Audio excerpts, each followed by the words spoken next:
What's up, YouTube? It's your boy Tevin Jameer back at it again with another episode of the Hate It or Love It podcast. This is episode 2. This episode, for one, I'm not gonna make it as long as the last one. Nobody complained about the length, but I just got off work. I'm trying to chill a little bit today, so I'm not gonna make this episode too long, but I do have a lot to address this episode. But first, now I know you guys seen the intro to this episode, and you guys are probably wondering what happened to the Hate It or Love It instrumental. So it's a long story, but actually it's really not that long. But so the original Hate It or Love It instrumental, as you guys know, belongs to the game. That was the game song, Hate It or Love It.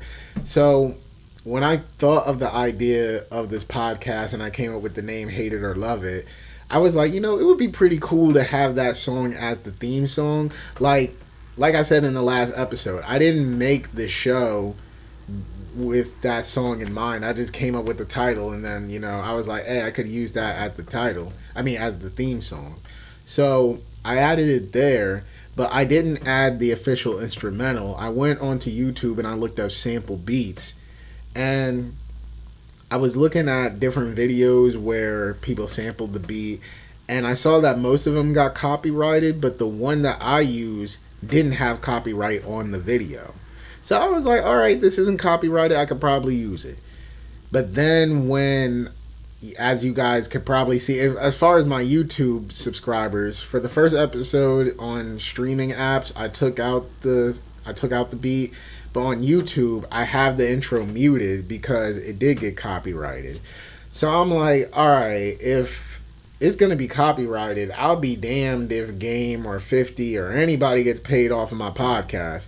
So I removed the beat from the podcast intro, and as you guys could see in this episode, I got a different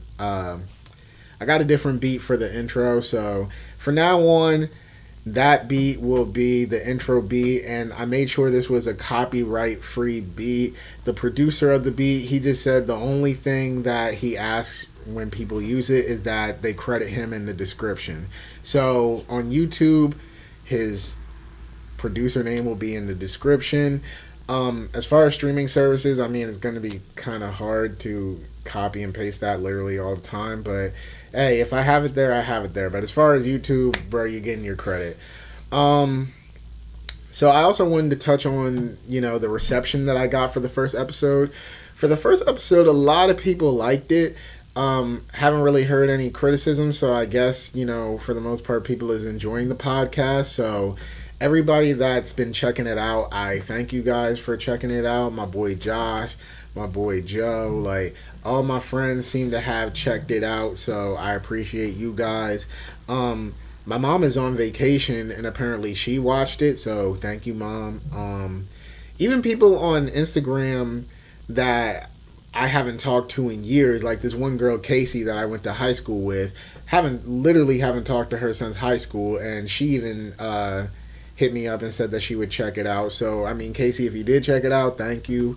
I just appreciate everybody that's checking out the podcast, and I hope you guys continue to stay because I want this series to grow. I want the podcast to grow, and you never know. The people that randomly hit me up, of course I'm gonna have my friends on the show, but the people that randomly hit me up, if you ever want to be on the show, just hit me up, and we could probably get something done.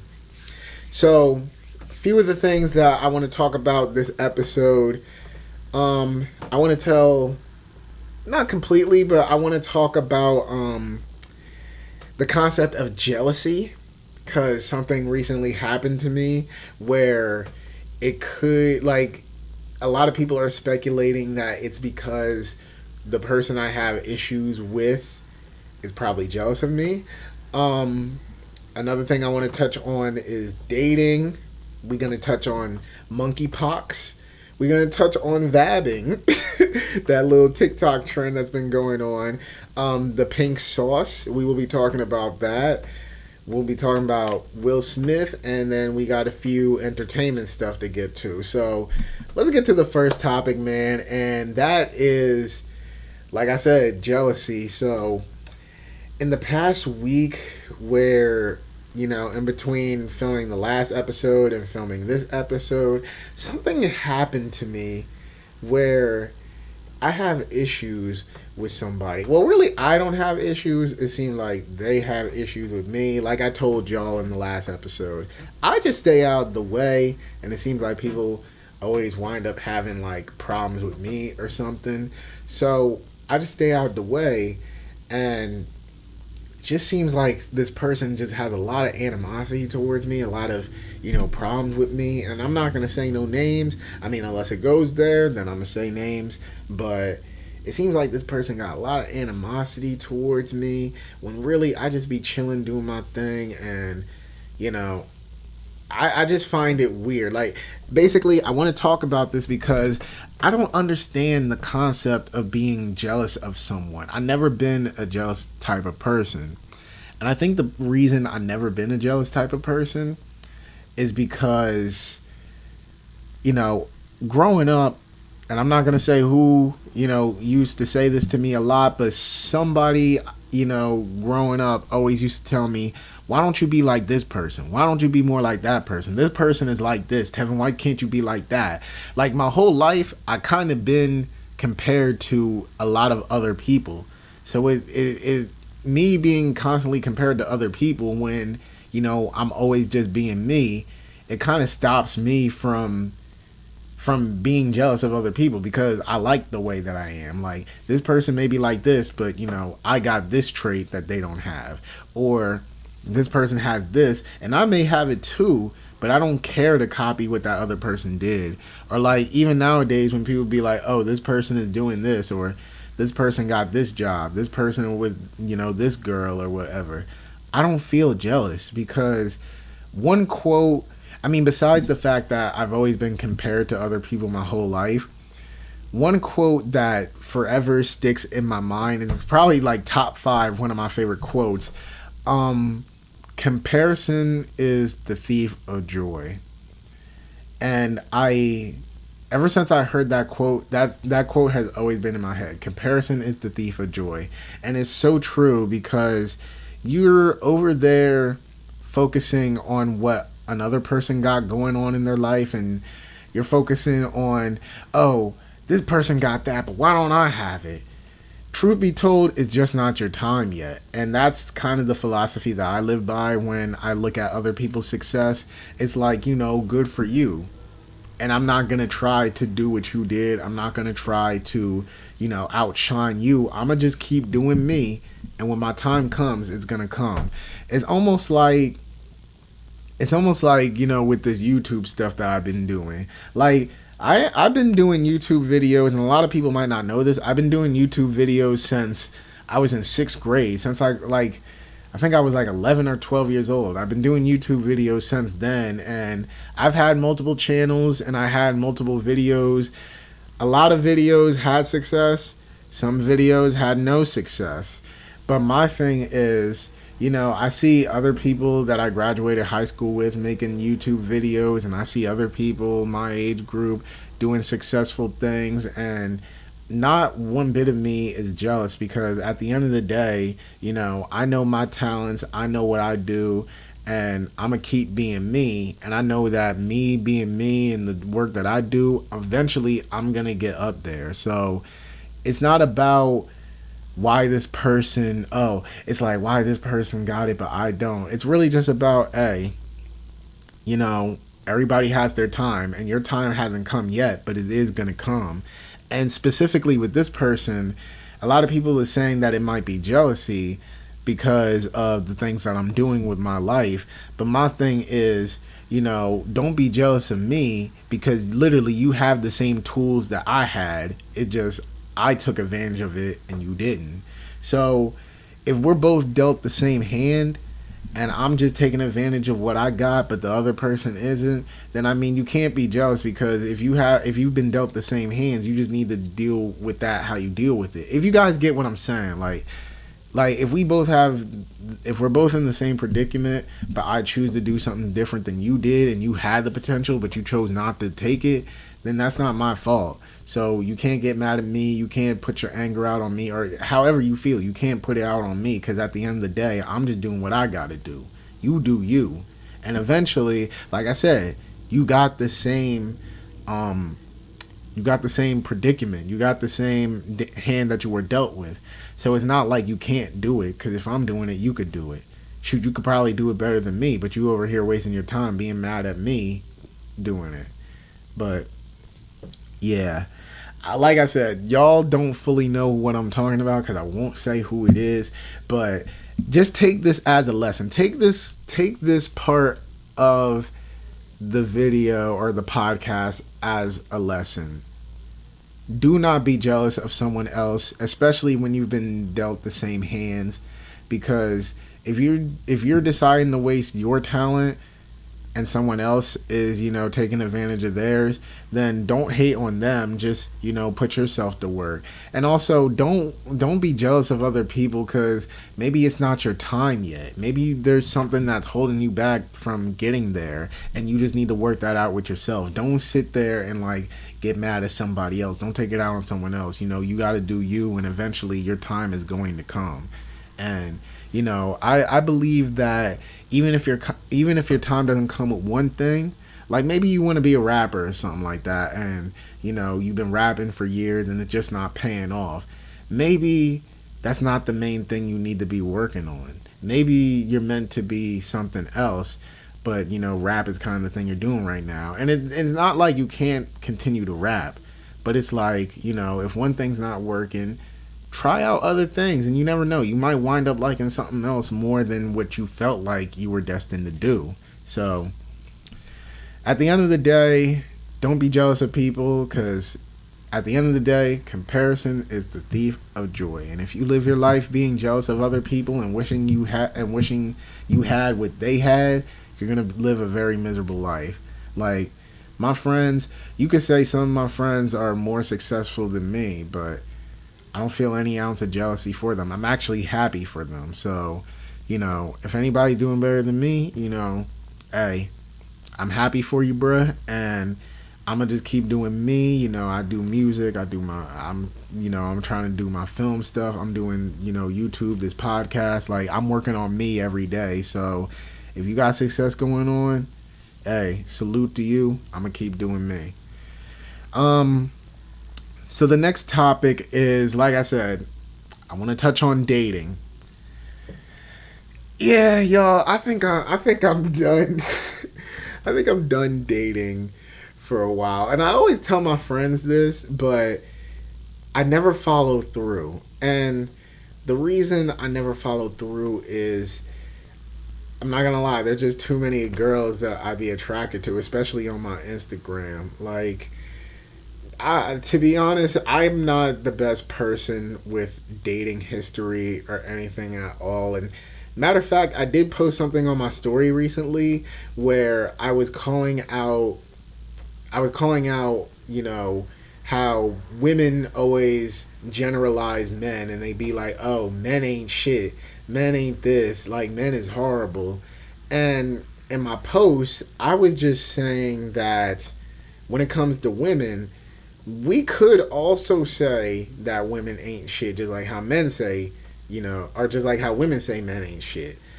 But the thing with me is, I wasn't trying to generalize. What I was saying was, I personally and my friends have dealt with women that hasn't been shit, and that has kind of put us through the same thing that women say they go through with men.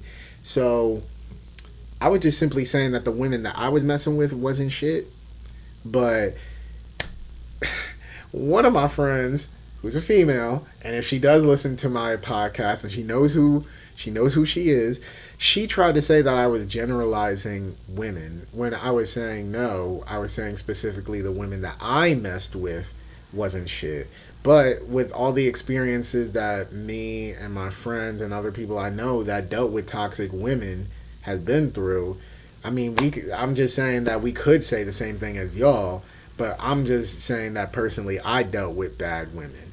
But besides that little story and that little tangent, The reason I feel very compelled to be done with dating is just like I said, I just dealt with too many bad women nowadays. Like, I don't know what it is. It's kind of hard to find like an actual like good girl out here. Like, you know how women always be saying they want to find a good man. It's kind of hard to find a good woman out here because a lot of these girls they really be on their hoe shit right now. And me, I'm not really with I'm not with all that hoe shit right now. I mean, hey, we're young. You do you. You can do whatever you want. But personally, me, I ain't with all that hoe shit. And not only that, these girls, like, and I'm not saying all women, but the women that I personally mess with, like, they be wanting to get spoiled and they act like they don't really know how to do things for themselves. And me, I can't do, I can't be with a woman that want to be spoiled all the time and that, don't want nothing for herself. Like, I can't deal with a girl with no ambition or someone that can't take care of themselves because it's just basically the women that I've been raised by and that I grew up around. Like, I can't do that. Like, my mom, she's someone where, and actually, let me say this. A lot of the girls that I mess with, when they have issues, they'll cry about it and they'll complain and stuff like that. And my thing is, of course, a partner is someone where you can share your feelings with and stuff like that. I don't mind my partner sharing their feelings with me. I don't mind them, telling me what their issues are. But my thing is, okay, you're telling me your issues. So once you're done venting and once you're done telling me, about it, what are you going to do about it? And that's the type of women that I mess with. They complain, but they don't have a plan to get themselves out of it. And that's part of the reason why I want to be done dating right now, because I can't take a woman that will complain and not have a plan to go with it. Like I said, my mom, she's always been someone where she may complain about stuff, but she's gonna have a solution or she's gonna think of something to get herself out of the situation that she's in. Same with my sister Shantae. Actually, I can just say all my sisters. All my sisters, like, they ain't gonna sit around waiting for a man or anybody to help them out with a situation. If they got a situation, they're gonna get themselves out of it. So that I feel like it's the type of women that I grew up around and the type of women that raised me, that I can't allow myself to be with a woman that's just gonna complain or be on hoe shit or anything like that, because the women I was raised by was never on that type of stuff. They had good morals. Like, if I'm in a situation, I'm going to think of a plan to get myself out of it. I'm not going to sit around crying and complaining about it. So that's something that, the women in my life taught me, growing up with the mom that I had and growing up with the sisters I had and the aunts I had, and even my cousins who's around the same age as me, they don't go for none of that hoe shit or none of that weak shit. Like, they basically go-getters. Basically, I'm saying I need a woman that's a go-getter. And I need a woman that's going to keep it all the way real. And all the women that I've ever dated, they actually, I won't say all of them. There's one that I'll say, she's a problem solver. She's a go-getter. But most of the women I've dated, they just like to cry and complain and have someone else take care of them, when really I want a boss. I want somebody that's like, all right, I got a problem and I'm going to solve it. And like, I just can't deal with that. But dating in this day and age is very crazy. And it's like, I don't know. A lot of people always say dating is crazy for women, but like, it's crazy for the men too. Like, they always want to bring up how guys will be fuckboys and like screw women over, but like, guys like me who don't screw women over, that ain't on that fuckboy shit, like, it's really hard for us too. Trust me, it is hard for us too. So yeah, I'm just like, dating nowadays is just crazy. And to be honest, I'm just about to keep myself away from that. I'm just about to do me. I'm just about to stay single. Because like I said, man, people will go all day talking about the guys that ain't shit, but there's really women out there that ain't shit either. And like I said, I'm not talking about all women, because there's a lot of great women out here, but it's just like, or when I say out here, I mean like in general. Like there's a lot of great women out there, but it seems like the women in my city and like the women that I meet, they ain't really the great ones. So I mean, I'm gonna say this: dating is hard for everybody, men and females, or male and females. But the thing is, I'm not going to generalize and say, I'm done with all women. All women is horrible. There is great women out there. It's just a lot of hard work to find them. So, I'm going to chill out right now. But when I feel like, it's time for me to go back out in the dating world and look for that woman again, then that's when I'm going to go look for them. But right now, I'm just chilling, man. And, like I said, I made this podcast so that everybody can discuss and talk about these things with me. So if you guys, have anything to say about dating in this generation, then get to the comments. If you're listening to this through one of the streaming services, my socials, you can find my socials, Tevin.Jameer. Look at me plugging my damn social media in the middle of my podcast. But like, if you guys want to have a discussion about this, just hit me up, leave something in the comments, because like I said, I've made this podcast to build dialogue. So that's just my stance on dating nowadays. It just seems like dating right now just ain't for me. It just seems like I just need to focus on my school stuff and my YouTube and my music or whatever's going on with me, but I just need to focus on myself right now. And whenever that nice woman comes into my life that is a boss and that can hold her own, when she comes into my life, I'm not gonna hesitate to go at that. So yeah. The next topic that I want to talk about is this monkeypox thing that's going on. So there's this disease called monkeypox going around, and I don't know the full extent to that thing, but it seems like we're about to go into another lockdown, because that's what I've been hearing, that there's the possibility we're about to go into another lockdown. What the hell is monkeypox for real? Because I'm hearing about it, but I'm checking to make sure my camera is still recording. But I'm hearing about it, but I'm just like, what is it for real? Because at one point I'm hearing that it's just like a regular disease that you can catch, and then in other words, or not in other words, but in other situations, I'm seeing that it's like a sexually transmitted disease. Like you have to have sex with people to get it. So I'm like, what the hell is this thing? Because it seems like you can just get it just any type of way. And like I said, it's getting more serious, where every day I keep going on social media and I keep seeing new stories with people having it. And to be honest, first off, I just gotta say, I get that it's like a disease that's going around right now, and I get that you guys want to share your story, but please, can less people post their monkeypox stories? Because I'm getting tired of seeing that all over your face. I feel uncomfortable looking at it. Like, it looks disgusting. But yeah, this seems to be like a serious thing that's going on right now, and from what I'm hearing, we're probably gonna go into another lockdown because of it. And that's gonna be a crazy thing, because everybody keeps saying we're post COVID. We're not post COVID. COVID is still very much going on. We're just not as we're not as focused on it as we were. But definitely COVID is still going on. A lot of people seem to act like we're just moving on from COVID. Like, we still got to worry about it. At least I still worry about it. But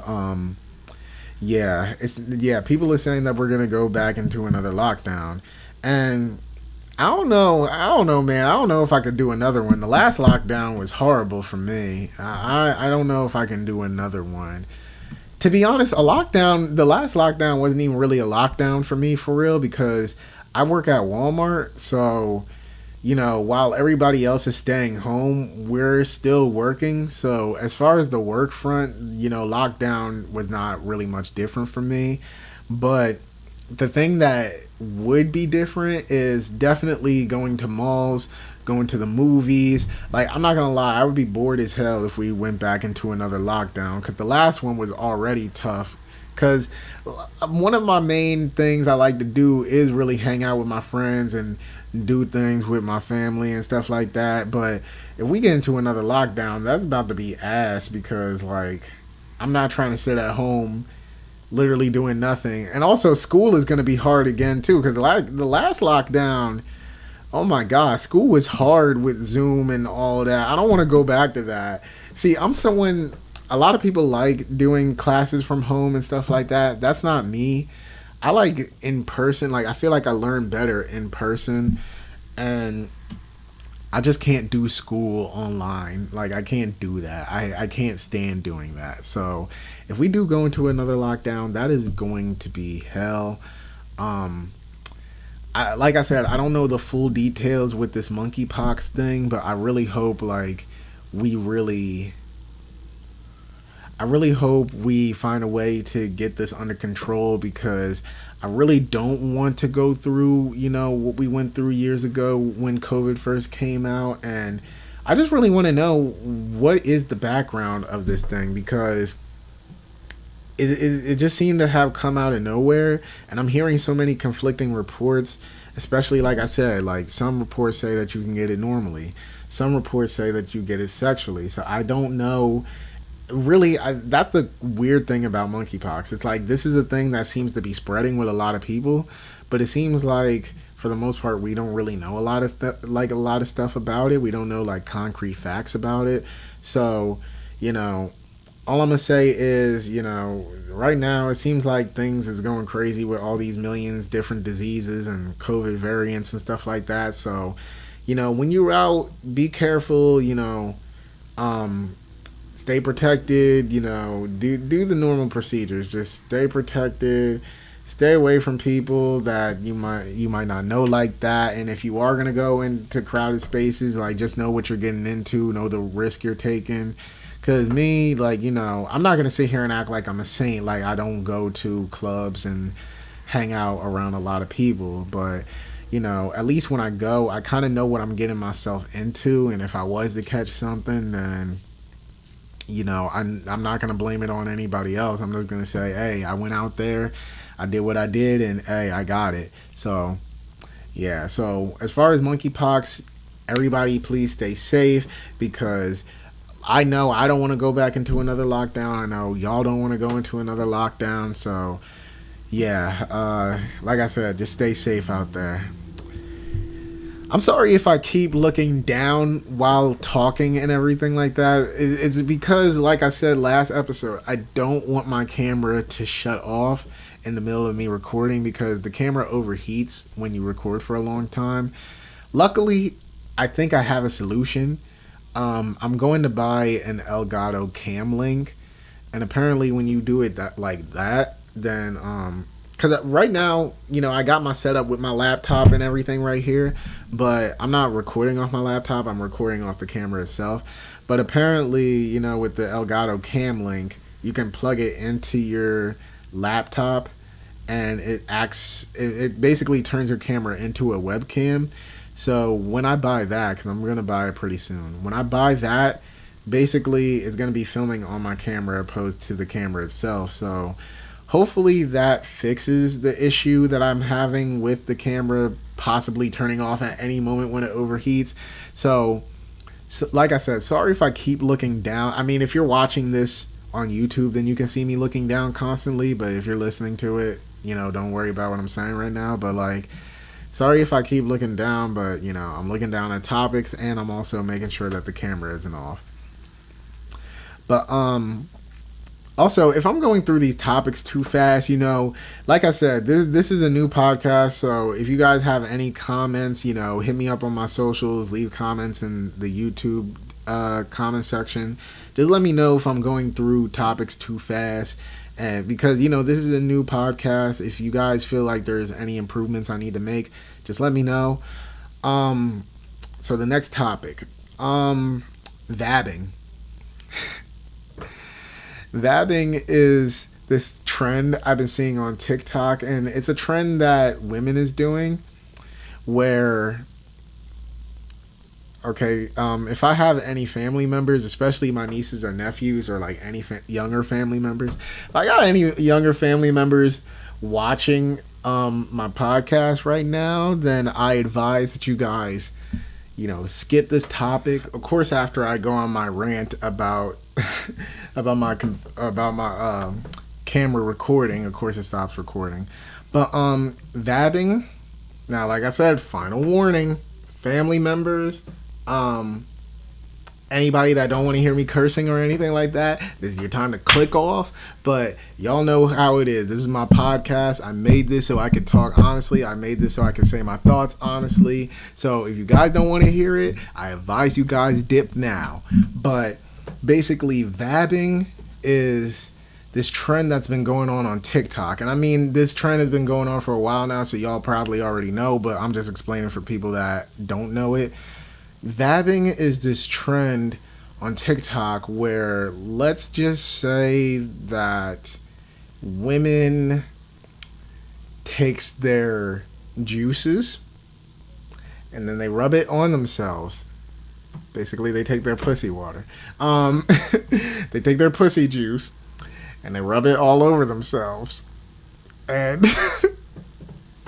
my brother is here while I'm filming this episode. He was, like, last episode, he was at work when I was filming the last episode. But he's here now in the other room. So he's probably hearing me talk about women, spreading their pussy juice on themselves. But yes, basically they take their fluids and they rub it on themselves.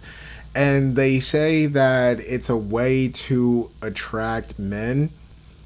And what made the whole thing so crazy to me is when I was watching these YouTube videos talking about the trend, they were showing like different women that were showing, like, they were making videos talking about their results and talking about them doing it and stuff like that. And what killed me is most of the girls in the videos looked pretty. Like, they look so good, and I'm just like, you guys are doing all this extra stuff and you guys are doing all of that to attract men. Like, you didn't need to do that. Like, you really did not need to do that. Like, especially one of them, like, they were like, the girl is beautiful. The girl was beautiful, and she was talking about how she put it on at the gym, and she was saying that like 3 or 4 guys came up to her, and I'm like, yo, y'all really did not have to do all that. Like, as far as knowing how it smells and possibly knowing how it tastes, like, come on, man, we could figure that out later. Like, that kind of comes with the dating territory. But I mean, like, eventually we're gonna figure out what it smells like and what it tastes like. But my thing, well, I like to figure out what it tastes. Oh man, I can already imagine some of the comments I'm gonna get from family members. Like, okay, guys, okay, yes, I'm a man. I like women. I like doing that to women. So yes, I'm gonna find out what it tastes like. But basically, knowing what it smells and tastes like and all that, we're gonna figure out that later. So why do you have to rub that on you to attract men? Because I'm gonna keep it real. I'm gonna keep it all the way real. Women don't really have to do much to attract men, and I'm pretty sure women knows this themselves. But like y'all really don't have to do much at all to attract men, because even the most ugliest women I've ever seen got men like that wrapped around their finger. There's this one girl that I grew up with, and I never found her attractive. She doesn't really look good to me at all. And matter of fact, this isn't just a me thing. Like, a lot of other guys would also talk about how this girl don't really look attractive or anything like that. And basically, once we got to like late middle school, high school, basically when everybody, started to get more into, more sexual activity, that's when guys really started, to mess with this girl a lot. Like, and there was particularly one period where, like, this girl, like I said, had dudes wrapped around her finger. Like, this girl is ugly as hell, but like, she is out here making these men go crazy. And I remember I asked one of the guys, I'm like, what do you see? Like, what do you see in her? Because, like, even to this day, I still don't even find her attractive. I'm like, what do y'all see in her? And he was like, man, she got the fatty. That thing, like, she got the fatty. The boobs be looking right. Like they over here going crazy over her body when her face doesn't even really look that good to me. I mean, hey, beauty's within the eyes of the beholder. I'm getting myself off track. Basically, what I'm saying is women don't have to do much to attract men. And I can't think of, like, I really want to know who started that vabbing trend, because it's like, were you really that down bad from attracting men that you had to go that far to rubbing that all over you? Like, were you really that down bad? I don't know. That was just a very interesting trend. I hope that, you know, like I said, I'm done with dating. I mean, shit, you guys see this vabbing trend. This is partly why I don't want to date nowadays, because people really be on some weird shit, like, in the dating culture. But, like, I mean, if I'm going to meet a new girl, I really hope that she doesn't do that type of stuff, because, like, you know, I can't do none of that weird shit. Like, me and my friends always joke about how I want a crazy girl, or a girl that's, like, out of the box. But, like, you know, I'm not looking for a girl that out of the box. Like, that's you putting your things. You're spreading your aroma outside the box, if you you know what I'm saying. But, like, yeah, I just hope, like, hey, whoever my future girlfriend is, whoever my future wife is, if you're watching this, who knows, maybe the girl I'm meant to be with is watching this or listening to this right now, or maybe in the future we'll go back and watch this together, or maybe you might watch this on your own. But I just hope you weren't on none of that weird shit. And if you were, like, you know, I hope you're not on that weird shit. But if you are, then please just don't let me know about it. But chances are, if I knew you were on that weird shit, I'm probably not even going to be with you to that point. So, yeah. It's stuff like this that makes me, like, not even want to date nowadays, man. Like, because men and women be tripping, bro. I'm I kind of want to name this episode Comparison is the Thief of Joy, but I might wind up naming this Men and Women Be Tripping. But I'm going to save that title for another episode, because I already talked to one of my friends about guest starring on the show, and when they guest star, we're going to talk about that post I was talking about earlier, where I was talking about how men and women both be on some dumb shit. So I might save that title for that episode. But for right now, yeah, Comparison is Thief of Joy. But yeah, this whole dating culture and the vabbing, like, what the hell is going on with us? Like, this is a weird generation for dating, especially when you add social media and all that to the mix. It's just very weird. The next topic is this pink sauce that also seemed to be a trend on Vine. I mean, not Vine. Damn, I miss Vine. But seemed to be a trend on TikTok. So there's this woman named Chef P or Chef Pie, or however you say her name. She invented this pink sauce, and, you know, people was very interested in wondering what it tasted like and stuff like that, and she started to sell the pink sauce. And it seems that the selling of the pink sauce just didn't work out, because some people would say that their sauce expired in the mail. Some have shown that it busted. Some people also looked at the label and saw that the ingredients wasn't spelled correctly, or that, you know, it seems like she misrepresented the ingredients. So I'm just gonna say this: where y'all messed up in the first place was ordering pink sauce from a woman who does not own her own company and that self-proclaims that she is a chef. From what I've seen, it doesn't even look like she has any proof that she was an official chef like she says she is. So why are you guys ordering a product? Not only that, this sauce costs $20 damn. I'm not paying $20 for no damn sauce. Y'all got me chalked if y'all think I'm gonna do that. But my thing is, you are paying $20 for sauce from a woman that doesn't own her own company or anything like that. This person is literally just making it in their home and selling it to y'all, and y'all felt comfortable enough. Like, you really don't know what's in it. And I mean, I don't think she had like any cruel intentions on like what she put in it. I think she's scamming people, if I'm gonna be honest. I see it as a scam, but like, as far as like the ingredients inside it, I don't think she's purposely going out her way to make people sick or anything like that. If anybody is sick from it, have heard that people has gotten sick from it, but like, I don't think, as far as what she's putting in it, I don't think she's intentionally trying to hurt people with the ingredients. But my thing is, I'm not going to trust sauce made by somebody if they're not, sponsored by a company or part of a company, or even if you're not sponsored or anything like that. I'm not going to trust, sauce from anybody if we don't even see that you're an official chef like you claim to be. Like, if you're a self-proclaimed chef, then you can keep that. Like, you got to have some type of resume.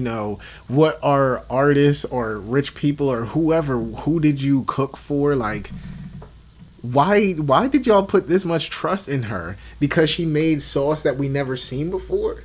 That got me messed up. Like, I'm not getting that. And then, see, me, even if I did have the trust and all that, once I saw that the sauce was $20, I already would have gave up and been like, nah, man. Like, there's certain things I'll buy for like a certain price, but sauce, I'm not paying $20 for sauce. Like, if that's how y'all want to spend y'all money, hey, we all work for our money, or at least I would hope most of us would work for our money. But like, we work for our money. If you want to spend your money that type of way, then by all means you do that. But me, I'm not gonna spend 20 something dollars on some damn sauce. Y'all got me messed up on that.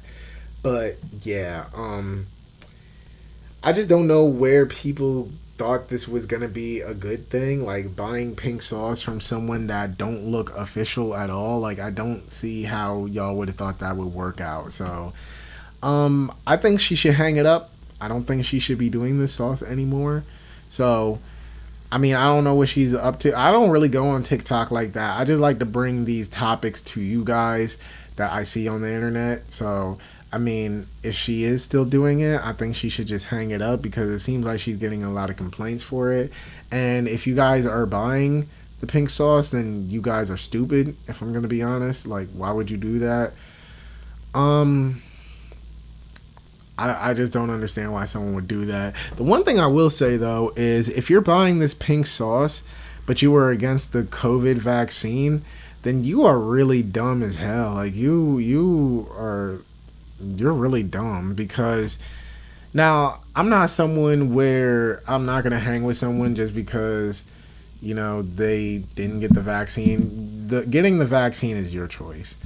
But the thing that got me when people said that they didn't want to take the vaccine, and a lot of the common excuses I hear about people not wanting to take the vaccine is, oh, we don't really know what's in it. But my thing is, I mean, if we want to keep it all the way real, all these meds that people be taking and the stuff that we get from these big pharmaceutical companies, we really don't know what's in it. Like, they have the ingredients right there, but like, if these are government made, medications from these big pharmaceutical companies, like, they could lie at any point. And that's the one thing. People kind of pick and choose when they want to trust the government. Because, you'll trust the government with these regular meds that you buy over the counter and like stuff from Walmart or, from your local CVS or anything like that. You guys will trust the government and these big pharmaceutical companies when it comes to that.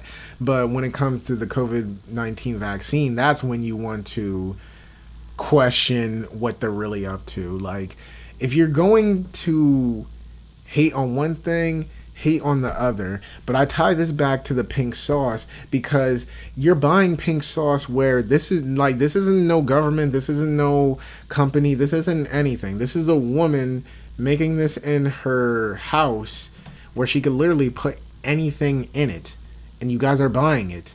And you guys are trusting the label as much as you can. And I mean, you kind of have to trust the label if you buy it because nobody else is going to tell you what's really in it or not. And yes, I've seen people actually call out that she's put the wrong amount of doses and that she put the wrong type of stuff in the ingredients part.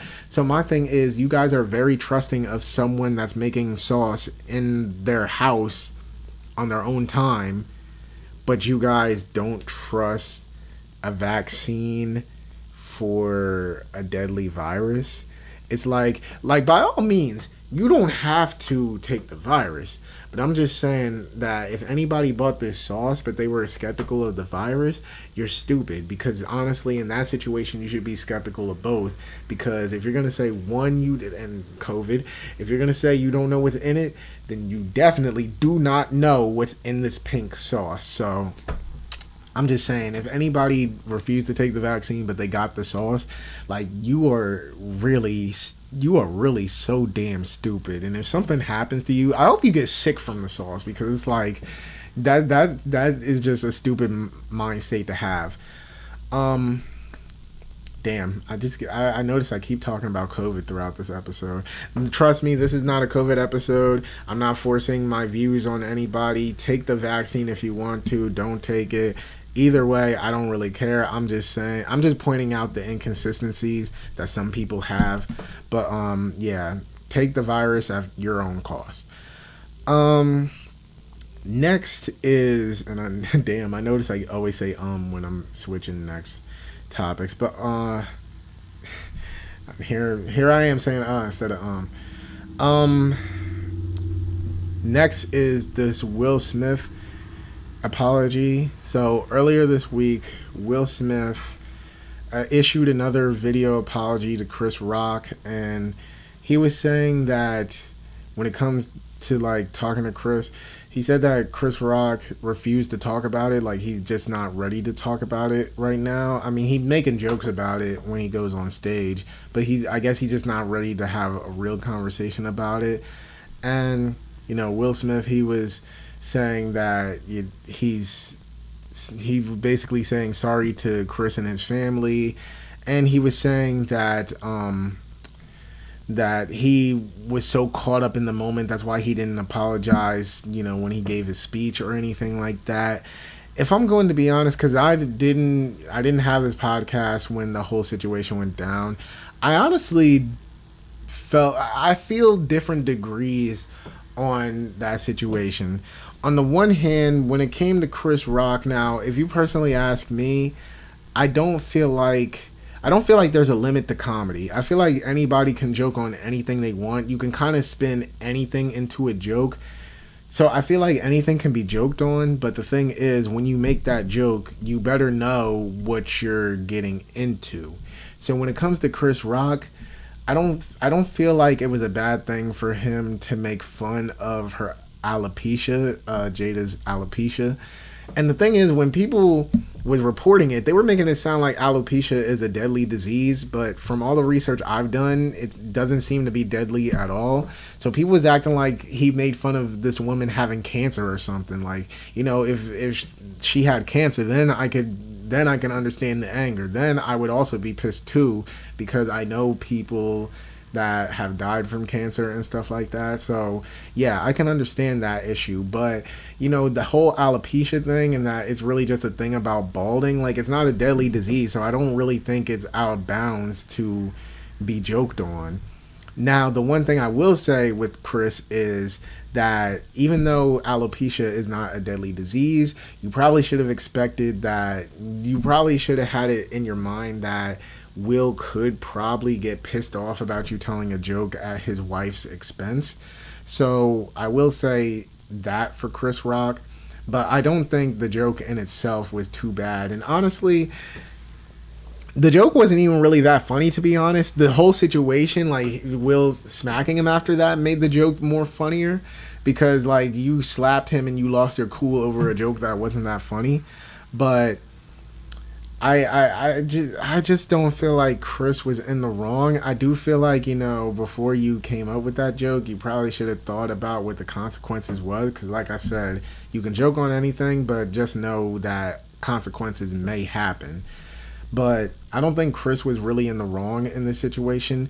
I will say who I feel like is really in the wrong is Will Smith, because I never really seen anybody take this approach to the conversation. But honestly, I feel like Will smacking Chris was a bitch move, and that's because a lot of people has tried Will Smith. A lot of people has made a lot of jokes at Will and Jada's expense, but it seems like he waited to take it out on someone who seemed harmless. Like, I know people will probably point to when he slapped that photographer, or it was like someone part of it was someone's part of the press or something like that. There's like a video of him smacking someone at like a red carpet event or something like that. And first off, that was a very sissy slap. Same with Chris Rock's. Like, I've seen so many other people slap harder than you, Chris. Like, I mean, I keep getting them mixed up, but I've seen people slap people harder. Will, like, that slap wasn't shit. But I just felt like Will saved his anger for someone that doesn't present themselves in that tough way. Because like I said, a lot of people has made jokes at Will and Jada's expense, especially when the whole August Alsina thing happened and the whole entanglement thing happened. My thing is, bruh, August Alsina made a whole song bragging about how he was like donkey fucking the life out of your wife, and you did nothing but cry on her red table talk. Like, what the hell? Like, why didn't you have that same energy for August Alsina, the guy that's bragging about doing things with your wife? But when it comes to Chris Rock, he made a joke about how your wife is balding, and then that's when you want to start being a tough guy. Like, that's where I had my issues with Will. Because Will, he's not a tough guy. He's really not tough at all. He's soft as hell. And he took it out on someone else that also doesn't present themselves in a tough light. Like, where was that energy for, someone that has put themselves in that type of light? See, I feel like Will did it because he could get away with it. If he tried to do that with someone like August Alsina or anybody else that tried him, he wouldn't have been able to get away with that. So that's where my problem is with Will, because it's like, you knew what you were doing. You knew that you weren't going to face that much repercussion. And like, people will probably say like, oh yeah, his career, like, he got dropped from this film and these companies don't want to work with him. Honestly, I don't see that being the case. I feel like the situation is still hot, so that's probably why he's not getting as much work right now or anything. But this is Will Smith we're talking about. Like give it a few years, hell, maybe even give it a few months, he's gonna be back to having a lot of opportunities again, because this is Will Smith we're talking about. Like, I know that, and I guess this kind of ties back into one of the things I talked about last week with black people in Hollywood and, black people in the entertainment industry, but there is certain black entertainers where they do get to a point where they're kind of untouchable in a way. Like, I know a lot of people like to say, like, oh, I mean, they're still black at the end of the day, so they can always be touched in this entertainment industry. But I do feel like there are certain entertainers where they've reached the point to where they can't be touched in this entertainment industry. Think of like a Tyler Perry or a Oprah or something like that. I would also put Will Smith in that same ballpark. Like, a lot of people are saying that Will Smith's career is over, but it's really not, because this is Will Smith we're talking about. This ain't no regular, like, just black actor or anything like that. This is Will Smith we're talking about. So I think his career will be fine, and I feel like that's why he did it, because he knew he could get away with it, but also because he knew that Chris Rock wasn't going to bring any repercussion to him. He saved up all his pent up anger and all his energy for someone that he knew wasn't going to like come back at him with that same aggression. So I'm someone where if you're gonna keep your energy for one person, keep the energy for the other person. And I get that you gotta pick and fight your battles sometimes. Like I do get that, and I'm not sitting here saying you gotta pump your chest out at everybody that tries you, because like I said, picking your battles is a real thing. But it's like, I feel like in this situation you knew what you were doing, because there were so many people that came at you and Jada's career, like over the years, or not career, but your relationship over the years. But you want to save all your energy for someone like Chris Rock, who, I mean, as much as I like Chris Rock, he kind of comes off as soft as well. So you saved all your energy for someone else that you knew wasn't really going to bring no static towards you. But I think the main problem here with the whole Chris Rock and Will Smith thing is Jada. I don't think Jada is a good partner for Will Smith. And I've seen a lot of video essays saying that Jada is manipulating Will and that she basically controls him and stuff like that. I wouldn't say that. I just feel like their personalities are just too different. Like when you, because I in these same video essays that I watch and, you know, the stuff I see online, Will basically, you know, he's more of a sensitive family type of guy and all that, and Jada is a very much a free-spirited type of person. Like I even heard that she never even really wanted to get married to Will, but it's just like you, I don't think Jada is a manipulative person like a lot of people are saying. I don't think she's evil. I do feel like in that moment, I did feel like she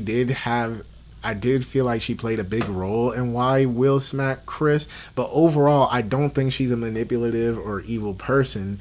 I just don't think with the two, like their type of personalities, I just don't think it matches. So in my honest opinion, I don't think they should be together, but I'm not going to sit here and go out the gate like other people are saying where she's manipulative and evil and all that. I just feel like they're just two completely different people, but they've been together for so long and they got kids, and you know, they're just kind of associated with each other now to where it's kind of too late to end things. So yeah, that's my thought. Like I got thoughts on everybody in this situation, but it just, I just really feel like, just like what everybody else felt like, I just felt like that whole situation really could have been avoided, and I don't think it needed to go that far with the type of joke that was said. Because if alopecia was a deadly disease, then I can see it, but like from what I know, it's not a deadly disease. From all the research I did, it's not deadly, so I don't think it should have gotten that far in the first place. So this whole situation could have been avoided. Now, I know this is about to sound very hypocritical, seeing how I just made like a whole topic of it, but I don't think, or what am I saying? I think we should just let this damn conversation go. I'm kind of tired of talking about the Will Smith and Chris Rock thing. I mean, I gave you guys my full thoughts because I couldn't talk about it before making this podcast, but I just think that we need to move on from the situation. It's very tired. Like I said, his career is going to be just fine. Just give it time. It's going to be just fine. Chris is just fine. Jada is going to keep being Jada. Like everything is going to kind of go back to normal. So I really don't feel like we need to be talking about this that much longer. And besides, I do feel like it's stupid how we're still talking about it to this day, but there's more serious things going on in the world that we kind of just sweep under the rug, but we keep talking about this Will, Jada, and Chris Rock thing. So I just feel like it's a stupid thing to keep bringing up.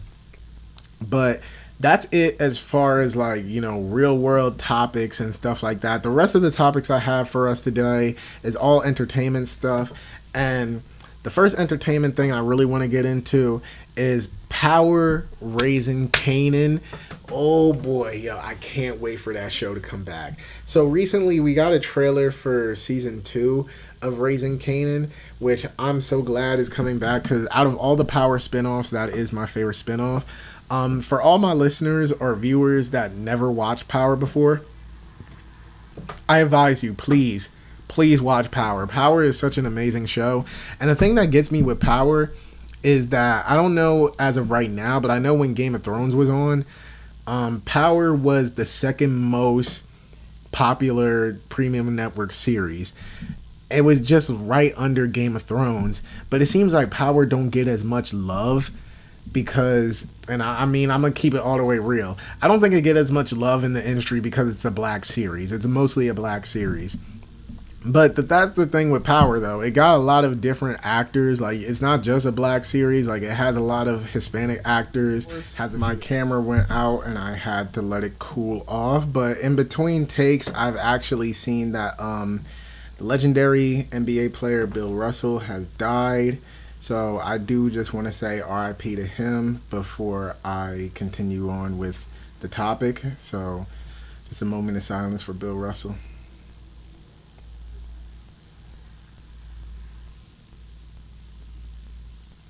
Okay, so back to what I was saying as far as Power. I was saying that Power, it isn't just like a black series. It's a show where there's a lot of different races in there. Blacks, Asians, whites, Hispanics. Like, there's a lot of different races in that series.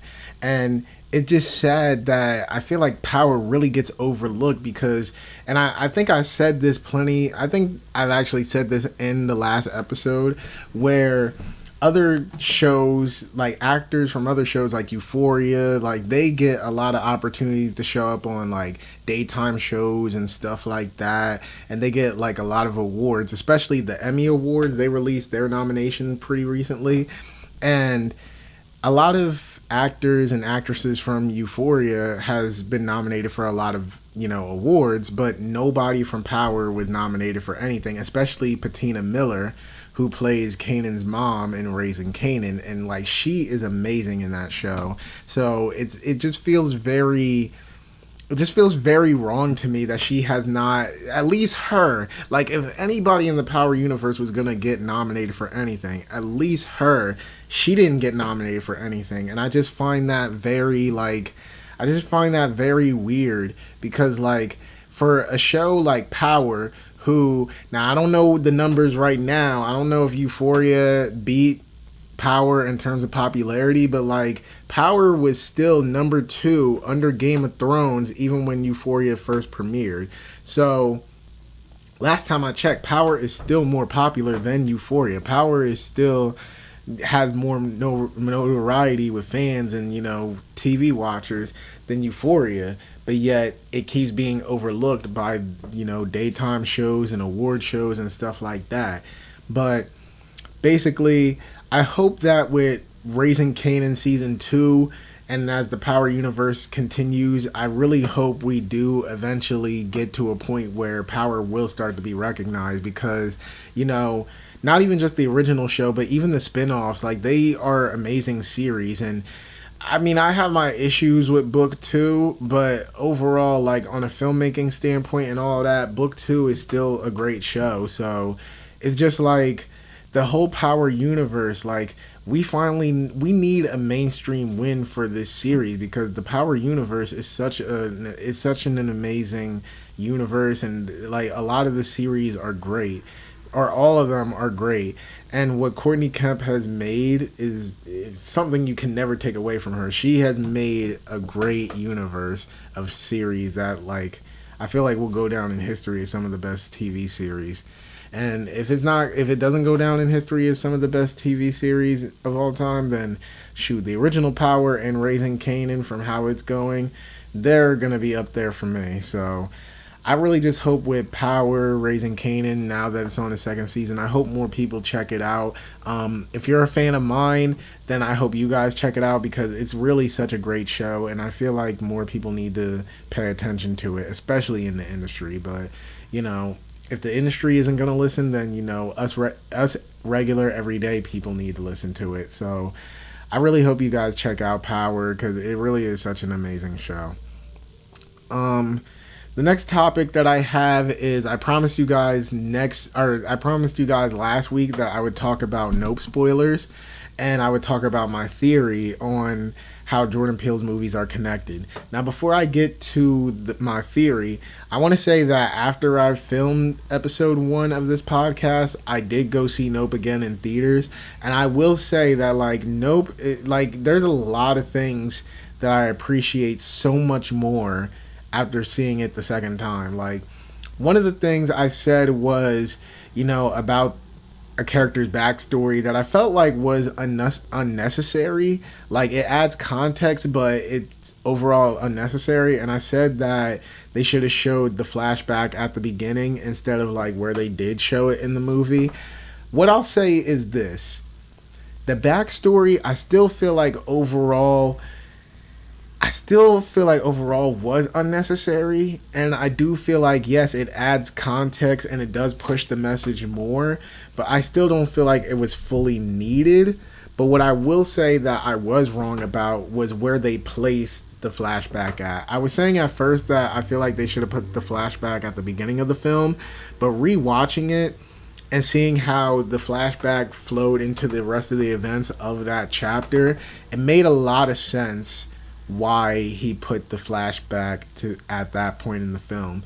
So while I do feel like the overall flashback was unnecessary and that it only just added context and pushed the pushed the message further, I do appreciate where he placed the flashback at, because it does add more to that chapter that the flashback is put into. And if you've seen the movie, then you know what I'm talking about. Now, my overall theory with Jordan Peele's movies, and like I said, this has to do with Nope spoilers, so if you have not seen the movie, skip this. If you're watching on YouTube, click to the next topic, but this has to do with spoilers, so like I said, if you have not seen the movie, check it out. But I mean, Jordan Peele is kind of one of those directors where even people that aren't into psychological thrillers or movies with messages, they still see his movies anyway. So if you haven't seen it yet, you just kind of lacking, but I've given you my warning, so now let's get into it. So my theory with Jordan Peele's movies. Now, a lot of people have been wondering if his movies take place in the same universe, like physically. And for Get Out and Us, I was kind of debating whether his movies were in the same universe physically, but as time goes on, I'm starting to feel like it's more of a thematic or message thing why they're all connected. And I know that he said that his films were connected in the ways that he wants to show how humans are really the monsters and stuff like that. But I feel like he has another thing that's going on in his movies. And like I said in the last episode, I don't know if he's doing this on purpose. But what I've picked apart from, and I don't know how this I don't know how this theory goes with other religions, but I am Christian. So I noticed that a lot of his films kind of go back to Christian themes.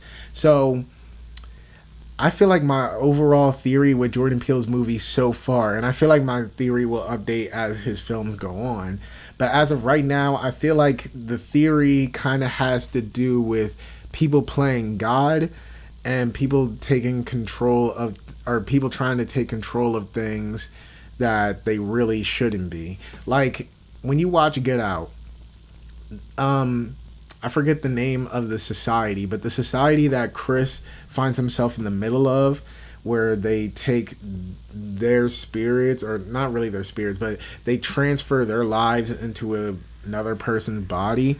He used racism to tell the story of that, but I feel like there's a deeper religious theme to it, to where people are trying to play God to the point where they're literally trying to keep themselves alive by transferring their essence into another person's body. They're trying to transfer their being into another person's body, which, when your time is up, your time is up. Like, don't try to cheat death. Don't try to challenge God, and don't try to be God. And that's basically, without them realizing it, or I don't know if they do realize it and Get Out, they were basically doing that. They were basically trying to play God by prolonging their lives and trying to make themselves better by taking over the bodies of black people. So that's where I feel like the religious theme is found in there. Then with Us, it was said that the government made these doubles so that they could learn how to control people up top. Now, listen to what they said. They tried to control people with their clone. I mean, I sound like a conspiracy theorist right now. Listen to what I just said. But no, they're trying to use the tethered to control people up top.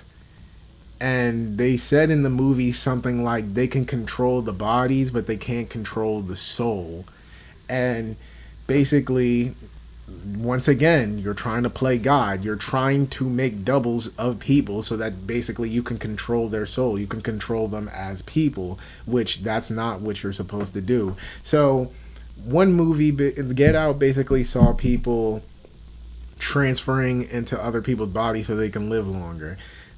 Get Out, Us basically was people making doubles so that they can control people.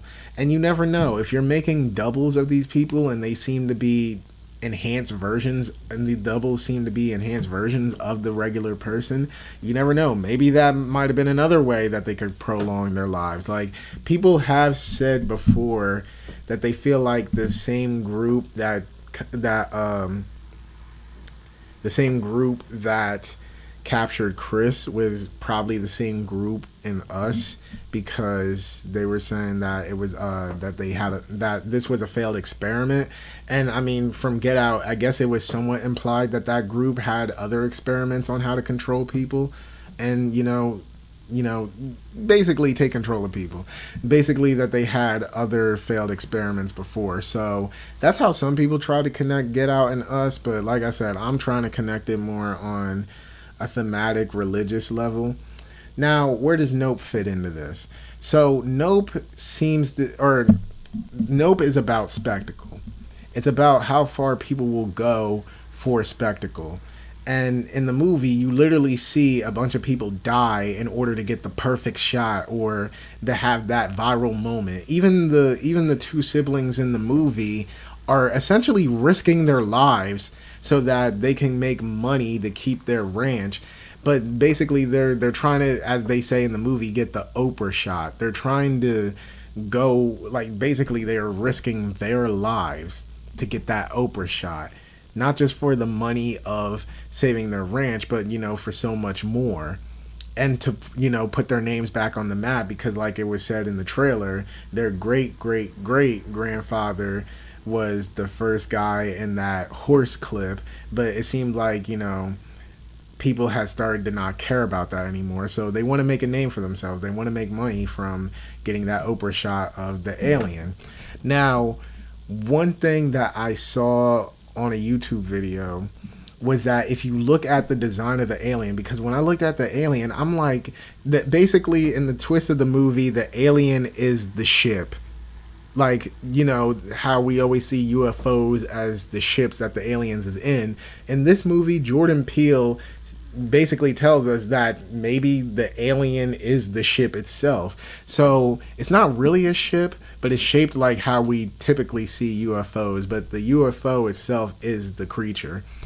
And throughout the movie, they make parallels between the creature and the animals throughout the movie. Like, Stephen Ewan's character, his flashback is a tragedy that he had as a child with Gordy the chimp, where it was like a show that he was on, and the chimp basically went on a deadly killing spree, killing the parents of the actors that played the parents, badly injuring the actress that played his sister. And it didn't attack him, but someone noticed that it didn't attack him because he didn't look it directly in the eyes. He didn't look the chimp directly in the eyes. And then later in the movie, you see how other people will mistreat horses when Daniel Kaluuya's character and Keke Palmer's character is on set. But Daniel Kaluuya, he's trained horses. He knows how to deal with certain animals. So he was the one that knew how to, handle the ship. So where am I getting at with all of this? Once again, people trying to play God and take control of things that they should not take control of. Where Jordan Peele's other movies, we see people trying to take control of other people. In this movie, you see people trying to take control of animals. And not even just animals, but even people trying to take control of this alien ship. Like I said, people die trying to get the best shot of it, trying to get it to do what they wanted it to do. So yeah, in this movie, you see people basically lose their lives because they're trying to take control of aliens and animals. Now, like I said, that fits into people trying to take control of things that they shouldn't. But where did the religious part come from? Now, in one of the YouTube videos that I saw, someone has pointed out that the design of the alien actually looks like a biblically accurate description of an angel. Like, we know typically in shows that they'll have angels where it's just a regular person, but they'll have like wings attached to their backs. But if you actually look at a biblically accurate description of an angel, it looks drastically different, like very different. And the person noticed that the design of the alien, if you look up, pictures of what actual angels look like or should look like described in the Bible, that's what it looks just like in the movie. So not just that, but even how, just like with Us, this movie started with a Bible quote just as well. So I feel like all of Jordan Peele's movies, while they may not be physically connected, and who knows, maybe down the line we might finally see a physical connection. Maybe we might see characters meet up with each other, or we might see characters reference events from other movies. But as of right now, I'm starting to notice that he has a lot of religious themes and themes of people trying to take control of things that they shouldn't. Now, the second one that I said, where they try to take control of things, that's not really too special of a theory, because he been said that he wants to make series where he shows humans being evil. But the religious part, I don't know if that's something he's really going for, or if it just happens to be a coincidence. But with directors like Jordan Peele, a lot of stuff is not coincidence. Like, he has admitted that some things are coincidences in his movies, but most of it is not coincidence. So yeah, that was my theory. Let me know what you guys think of the theory. If you have more to say, please let me know. And the last topic that I want to talk about today, and I want to hurry up through this topic because I haven't ate all day. I kind of want to hurry up and finish so me and my brother can eat. But the last topic I have for today is Beyoncé, Queen Bee, has finally dropped her new album, Renaissance. And from what I'm hearing, that this is going to be a 3-part album, because apparently before she released the cover, it said Act 1 or something like that. So yeah, Beyonce has finally came back, and apparently this is going to be a 3-act album. So this was Act 1, and I'm guessing that she's splitting this up into 3, maybe 3 albums, because she has not released music. If you want to talk like actual solo Beyonce music and not just music she made for shows or anything like that, she hasn't released music basically since like 2016, 2017. So yeah, this 3-part album, dang, I'm just talking up a storm today. But this 3-part album, I guess it's just, everything that she's been working on for the past few years. Now, what do I think of Act 1, Renaissance? What do I think of it? I did like it. Don't get me wrong. I did like it. It's just, it's a very different Beyonce album. From all the ones that I've heard, I think it's called 4 or something like that. It's the song with Party and Love on Top and, songs like that on there. I heard that album. I heard the self-titled album. I heard Lemonade. I heard Everything Is Love. Like, I heard a lot of Beyonce albums, and I will say this is very much the most different one, because she is taking a different genre and she's doing the dance genre. And I have no problem with the dance genre, because I like all different type of genres. I'm fine with any type of music. But it's not even that. It's just, I feel like there's really not much content on the album. But, it's a dance album, so you really shouldn't expect content. And when I heard Break My Soul, I really wasn't expecting too much content out of this album. But, with Beyonce, I kind of expect a little bit more content. But I think that was just really me going into the album with the wrong expectations. But I really did enjoy the album. Now, it's my least favorite out of all the albums she heard, just because I went in expecting content and I really didn't get it. maybe I need to re-listen to it now that I know how I feel. But off of first listen, I did enjoy the album. Don't get me wrong, I enjoyed it. I would probably give it like a 7 out of 10, just because it's not anything too crazy. It's not like the content filled Beyonce we get on like a Lemonade, but it is still something fun to listen to, and I did walk away from it with a few songs that I really do like, especially it's this song called like Virgo something. Like I forget the second word in the title, but it's like Virgo something. And yeah, I really like that song a lot, especially when I first heard it. What's the other one that I really liked? I really liked Plastic Off the Couch or something like that. You guys know what I'm talking about. I need the track list up real quick. Let me pull this track list up, just so I can stop sounding like I don't know what I'm talking about.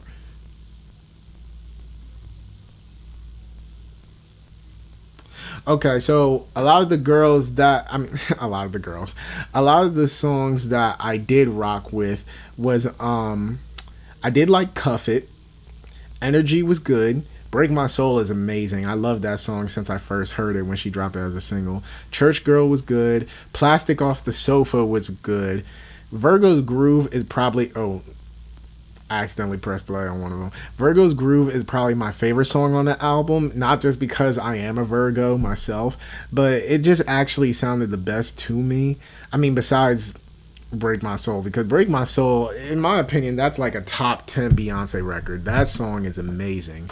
But Virgo's Groove is probably my favorite out of every single song on the album. And overall, like I said, I give the album a 7 out of 10. I am going to give it a re-listen now that I know more of what to expect from the album. But overall, it was an enjoyable album. I really liked it, and Beyonce really did her thing on this. And, if the theory is right that we're going to get 2 more albums pretty soon, because this did say Act 1 or Part 1 or whatever, I'm looking forward to it. I'm looking forward to it because Beyonce literally is one of the best artists of our generation. She's to me, she's one of the best artists of all time. So, just like what I did with Jordan Peele in the last episode. In this episode, I just want to say, Beyonce, I know you're probably not watching this. I know you're probably never going to hear my review of this album or, just me talking about you. But I just want to say thank you for this album. Thank you for a lot of the music that you made, because like I said, you are an amazing artist. And trust me, I know people give you your flowers, but I just want to give you your flowers because you are an amazing artist and you're literally one of the best to ever do it. I hear a lot of people always trying to say that, oh, Beyonce can't sing like, the old school singers or nothing like that. I don't care about none of that, yo. I'm not sitting here comparing people's singing talents to another, but as an artist, Beyonce really make a lot of amazing music, and she makes a lot of music that personally I can even relate to. I know Lemonade was made for the women, but it's kind of like what I said earlier in this episode. Men be going through some of that stuff too. So when I listen to Lemonade, shit, I be feeling it. So, like I said, Beyonce, I know you're probably not listening to this, but in the rare small chance that you are listening to this, thank you, and you are an amazing artist. So, with all that being said, that is episode 2 of the Hate It or Love It podcast. I hope you guys really enjoyed it. This episode was kind of all over the place now that I'm really thinking about it, but hey, like I said, this show is kind of just me saying my thoughts, giving my opinions on things, and this is kind of like how my mind works. I literally be all over the place, but I hope you guys enjoyed the episode. Next episode, I hope to have the whole camera situation fixed because, like I said, I am going to order the cam link, so hopefully that will fix everything for me. And then as far as content for the next episode, I do plan on having my first guest next episode, so hopefully you guys will enjoy that. I'm not going to reveal who the guest is, but maybe on my socials I'll post who my guest is. So if you want to find out, if I do decide to post it, if you want to possibly find out, follow my socials. If you're in YouTube, just go to the description. If you're listening on streaming sites, the name is Tevin.Jameer. I'm probably gonna leave it somewhere, but actually no, it's in the description for the series. So yeah, just go to my socials, check it out, and just hang on tight for the next episode. I don't know if I'm going to do it next week. I don't know if I'm going to do it in 2 weeks. It just really depends on when my guest is ready. But, so yeah, with all that being said, I'm signing out. Have a good day, and I'll see you on the next episode of the podcast.